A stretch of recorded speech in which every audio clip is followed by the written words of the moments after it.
So now that we have the brake and hub assembly, the brake disc and hub assembly out of the press, there's our press. Now we just pull this apart. There's our hub that we're going to be using over. The bearings, those are the old bearings. I'll be putting all new bearings in, and you can see how nasty and dirty they are. The races, the bearings themselves, they're all burnt and used up, so they're no good. We'll put brand new in. But when you turn it over, the mating surface, you see all this rust?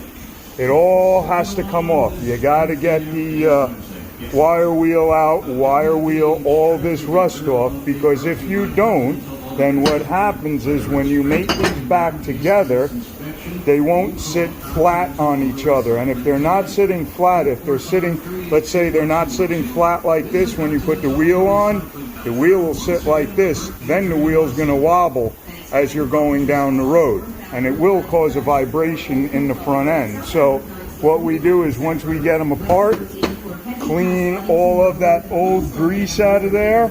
I already popped the old races out. Again, they're pressed out. These are the old races, and you can see how nasty they are. They also have burn marks in them. So do the bearings. They have burn marks in them. So once we press those out, now we'll press the new races back in and get it all back together. Now, this truck is going to be back here in a few months because we are going to be replacing these hubs. But right now, he just cannot afford the new hubs. They're about $250 each. And he also has to replace the spindle that the hub rides on, and I'll show you the spindle. That is the spindle. On the other side, I showed you how burnt this was and how bad the grease seal ride was. This one isn't quite as bad. It is a little bit burnt here, but it's not terrible. But he said he'd just like to replace both sides. So this spindle right here is about another $175 to $200, and then you got to buy all the new bolts, and they're all lock nut bolts, so they're all grade 8 bolts, so they get expensive as well. So by the time you get finished in just parts, we'll have well over $1,000 in just parts. So for now, he said, just replace everything. He's not going to do a ton of miles, but he is going to do some miles. We might go ahead and put in new U-joints at that time. We might put in new ball joints into the spindles. So we'll see what happens once we get there. The next thing I'm going to do is clean all these sliders off, get all that rust off of them, get the rust off of the caliper right here. Now the caliper is sitting upside down. It normally goes over and sits right in here, and then it'll slide back and forth as you push on the brake.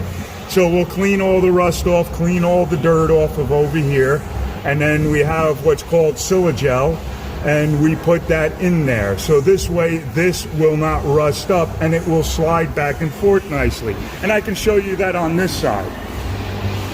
If you look on this side, you see how nice and clean the mating surface or the sliding surface is, and you can see the Silagel on there, keeping it nice. So there you go, and that's the way it all goes together. Now I'm waiting on some parts. The snap ring was missing when I took it apart. I have to take the locking hub back off because the lock nut and washer that go back behind here that hold this whole hub on, they were bad. But I just wanted to make sure everything was going to fit, so I just threw it together real quick and made sure that the new locking hub will push this gear inward and lock it into this axle. So that gear goes inward and locks onto this. So that's kind of how it works. There's a little bit more to it, but that's a basic of how it works. This is your drive axle right here for your four-wheel drive. So there's a few things left. They're all on order. We're just waiting on parts, which lately has been a nightmare. But what are you going to do? It is what it is. So we're getting her done. Have her on the road real soon, I hope. Alrighty, guys, have fun. I'll talk to you in a little bit. Okay, bye. So back on the 77 Scout, the International, there you go. So there's our mating surface. That goes to our brake disc. Now that goes this way. Right there. Clean that all off. And then this, once I get it out of the vise, will just go from here, right on there like that. Holes will line up. Then we'll take his lug nuts, his lug studs. I don't like using old studs over, but nobody had these in stock. And it's going to be a month before I can get them. So we're just using the old ones over. When he comes in to replace these hubs, we'll get all new studs as well. So for now, I had no choice but to use these over.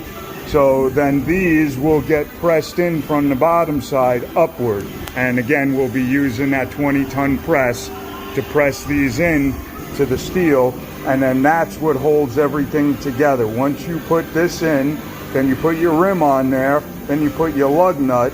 It holds the rotor to the hub. The hub holds the rotor and the wheel assembly onto the axle, and then the wheel goes on that. So there you go. That's what's going on here. Alrighty, guys. I'll talk to you in a little bit. Have fun. Okay, bye.